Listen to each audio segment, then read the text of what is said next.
Good morning students, class 9th, chapter number 7, triangles. In the previous video, we have complete out question number 1, 2, 3 of exercise 7.1. Now we have to start question number 4. In the question number 4, the figure is given in which line L and line M, both lines are parallel. मतलब ये दोनों line parallel हैं. So we indicate a sign of arrow which represent both lines are parallel and line P and line Q also parallel. So we indicate with double arrow. Line L M के parallel और line P parallel line Q, and we have to prove triangle ABC is congruent triangle ACDA. यानी कि हमें ये वाला triangle और ये वाला ट्राइंगल, दोनों ट्राइंगल क्या करने हैं, कॉन्ग्रेंट. तो कॉन्ग्रेंट के लिए वही हमें तीन बातें ढूंढनी है. तो इसका स्टार्ट करते हैं प्रूफ. अच्छा, वैसे आप बता सकते हो कि ये जैसे ये साइड पैरेलल बन रही है तो अंदर ये जो क्वाड्रिलेटरल बन रहा है, इस क्वाड्रिलेटरल को हम क्या कॉल कर सकते हैं? Yes, it is a parallelogram, क्योंकि अपोजिट साइड के दोनों पेयर पैरेलल हैं. खैर, फिलहाल तो हमें दोनों ट्राइंगल कॉन्ग्रुएंट करने हैं. अब कॉन्ग्रुएंसी करने के लिए कोई तीन बातें चाहिए और फिर उनको क्राइटेरिया के अकॉर्डिंग स्टडी करना है.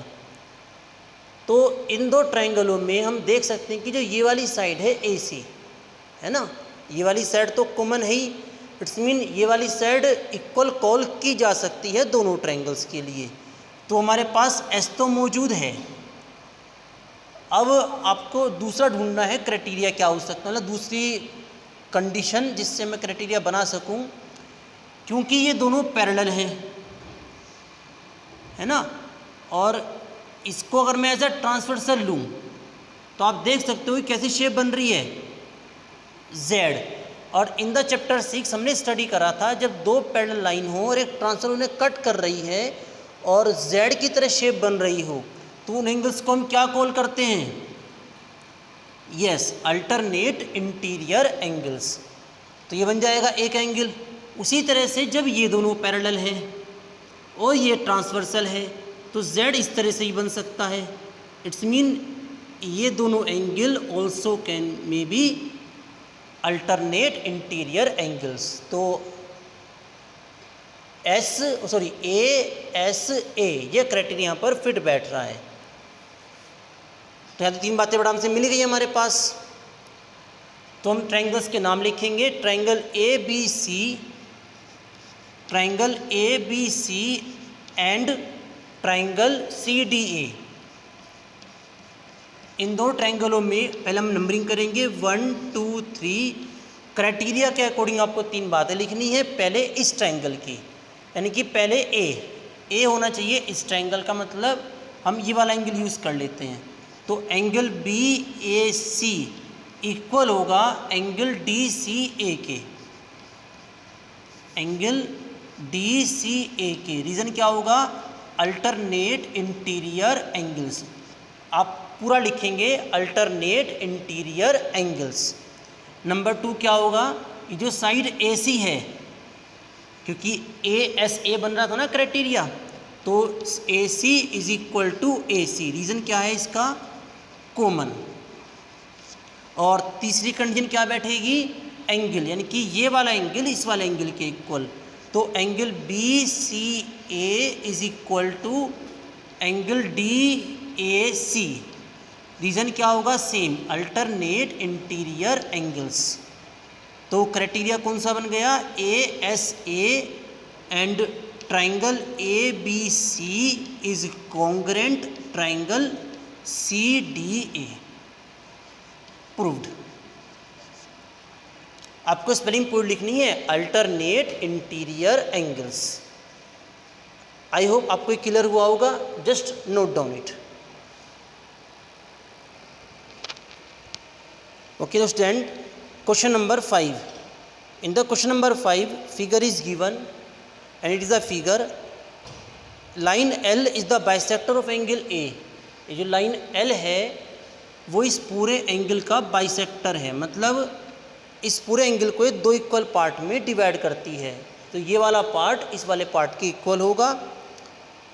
And B is any point on L, B यहाँ पर कोई भी आप पॉइंट ले सकते हो। BP and BQ, BP and BQ ये दोनों के दोनों परपेंडिकुलर हैं एंगल A की आर्म्स पर। तो ये एंगल A की आर्म है तो BP इस पे परपेंडिकुलर है, और ये एंगल A की दूसरी आर्म है तो BQ उस पे परपेंडिकुलर है।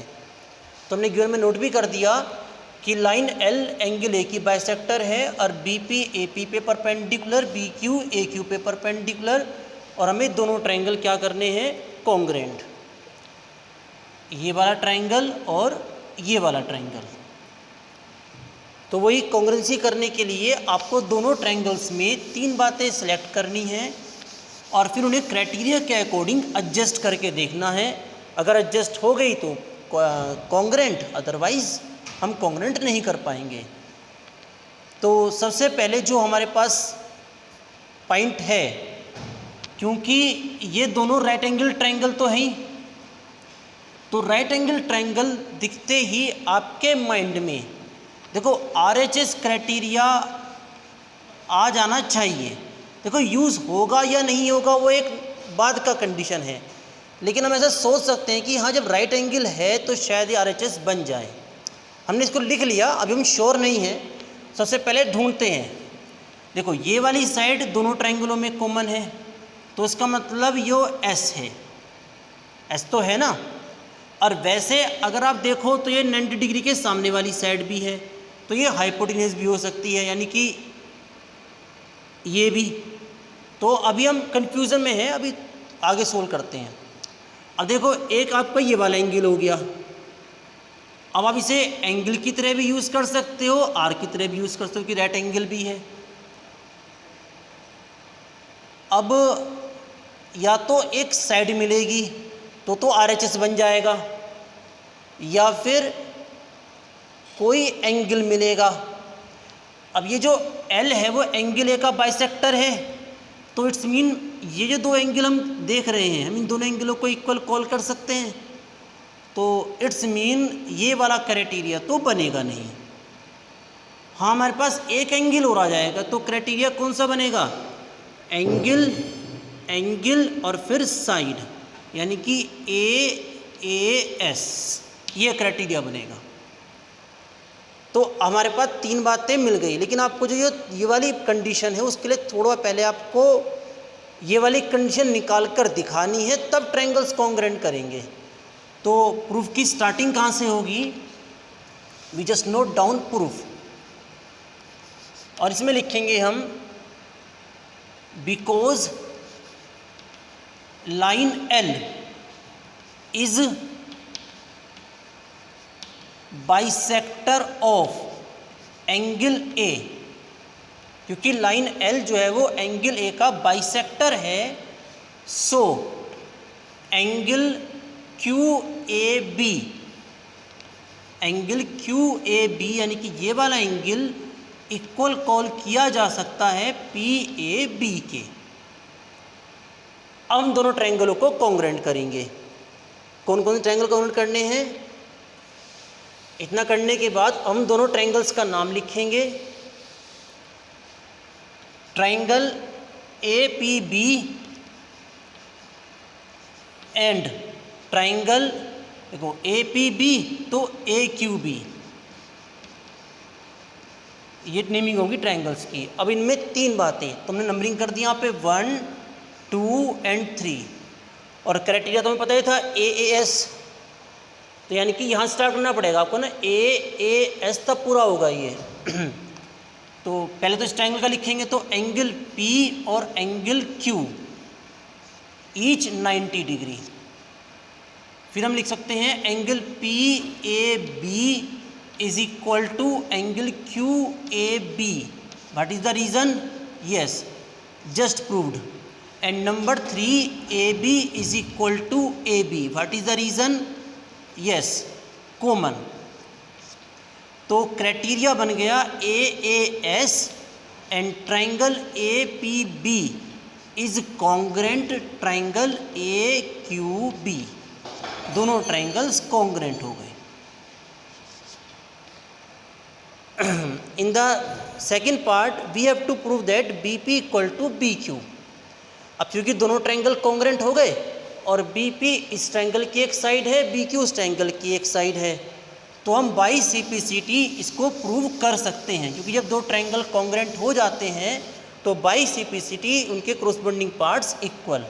तो कैसे लिखेंगे? Because triangle APB is congruent triangle AQB just proved. तो by CPCT corresponding parts of congruent triangles we can say that BP is equal to BQ। BP and BQ ध्यान रखना कोरस्पोंडिंग पार्ट, ये नहीं कि आप BP को AQ के बराबर कह दोगे। BP is equal to BQ और यहाँ पर ये लिखा हुआ है कि B is equidistant from the arms, क्योंकि देखो जब दोनों ये इक्वल हो गए और जब भी हम परपेंडिकुलर की बात करते हैं, जैसे मान लो ये एक लाइन है और मैंने इस पॉइंट से यहाँ परपेंडिकुलर ड्रॉ करा, तो मतलब ये जो परपेंडिकुलर है वो इस पॉइंट की इस लाइन से डिस्टेंस को रिप्रेजेंट करता है। मान लो आप दूर पे खड़े हो तो अगर आपको देखना कि आप कितनी दूर खड़े हो तो आप बिल्कुल सीधा रखोगे ना मेजरिंग टेप, तिरछी थोड़ी ना रखोगे। तो इसीलिए हम इससे ये भी कह सकते हैं कि पॉइंट बी दोनों आर्म से इक्वल डिस्टेंस पर है। तो यहाँ से एक स्टेटमेंट बनता है कि अगर हमें कोई ऐसा पॉइंट फाइंड आउट करना हो जो दोनों आर्म से इक्वल डिस्टेंस पर हो तो हमेशा कहाँ पर लाई करेगा? On the angle bisector of the angle. So I hope you understood, note down. In the next video we continue exercise 7.1. Thank you very much.